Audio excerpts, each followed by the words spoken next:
Life at Karakoram, hosting the world in the middle of nowhere, the steppe stretches in all directions, soft, undisturbed, eternal. But nestled between two low hills, far from the centers of civilization, as the world then knew them, rises something unexpected. A city, not of stone, but of structure, not of height, but of presence. This is Karakoram. Imagine arriving there after weeks of travel. The horses are weary, your saddle is stiff with sweat and dust, and then like a mirage gates appear. Walls not tall but strong, framed in clay and stone, ring a dense cluster of tents, yurts, wooden buildings, and embassies, because Karakoram, founded by Genghis Khan and expanded under his son Gedai, was never meant to impress with scale. It was meant to function as the beating heart of the world's most expansive land empire. It is now the 1240s. Gedai rules, and Karakoram is alive. Inside, the air smells of a dozen spices. Cinnamon from India, incense from China, sweat, leather, and yak butter. Merchants speak in Persian, Uyghur, Russian, Chinese, and languages long since vanished. There are translators in every hall, sometimes 5 deep. Gold, silk, brocade, ivory, and lacquerware pass hand to hand. But unlike the towering cities of Europe or China, Karakoram is not vertical, it is interconnected. Paths between tents are precise.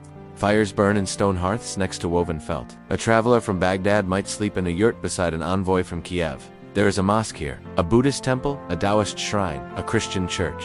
The Mongols do not build to convert, they build to accommodate. Religious tolerance is a pillar of their rule, not out of pure idealism, but pragmatic governance. When your empire includes more faiths than most kingdoms have towns, peace comes by respect. At the palace, the central court silver lions pour arag from their mouths. Their eyes glint with inlaid jewels. A mechanical marvel built by captured artisans from the West. Gedai Khan receives guests with a curious blend of steppe plainness and imperial authority. He sits on a low platform, legs crossed, dressed in fine robes, but the felt tent behind him is familiar. There is no golden throne, no endless flight of stairs. Just order. Ambassadors bring gifts, silk scrolls from Song China, fur-lined cloaks from Muscovy, fragile glass from Venice. In return, they receive safety, grazing lands for their caravans, and the right to travel under the Pisa tablet, granting them imperial protection. For the Mongols, roads are veins, trade is blood, and information is life. Messengersium, riders dart in and out of Karakoram at all hours. They ride day and night, changing horses at stations every 30 miles.